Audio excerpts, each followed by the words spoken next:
বীর মুক্তিযোদ্ধাদের ভাতার টাকা অবশেষে কবে আসছে আর কেন হঠাৎ অনেকেই বাদ পড়ছেন তালিকা থেকে জানতেই হবে, কারণ এই আপডেট আপনার জন্য খুবই গুরুত্বপূর্ণ। এপ্রিল 2026 মাসের ভাতা নিয়ে অবশেষে সুখবর এসেছে। নির্ভরযোগ্য তথ্য অনুযায়ী ভাতা ছাড়ের সব প্রক্রিয়া ইতোমধ্যেই সম্পন্ন। খুব সম্ভবত আগামী 1-2 দিনের মধ্যেই টাকা সরাসরি পৌঁছে যাবে মুক্তিযোদ্ধাদের ব্যাংক অ্যাকাউন্টে।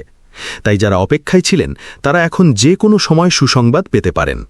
তবে এখানেই রয়েছে বড় একটি সতর্কতা। এই মাস থেকেই শুরু হয়েছে কঠোর যাচাই বাছাই। প্রায় 150 থেকে 200 জনের মতো ব্যক্তি ভাতার তালিকা থেকে বাদ পড়ছেন। কারণ হিসাবে উঠে এসেছে ভুল তথ্য, কাগজপত্রের অসঙ্গতি অথবা প্রকৃত মুক্তিযোদ্ধা না হওয়া। তাই এখনই আপনার তথ্য ঠিক আছে কিনা যাচাই করে নিন, না হলে ভবিষ্যতে আপনিও সমস্যায় পড়তে পারেন। এই ধরনের গুরুত্বপূর্ণ আপডেট পেতে ভিডিওটি লাইক দিন, শেয়ার করুন আর অবশ্যই চ্যানেলটি সাবস্ক্রাইব করে রাখুন।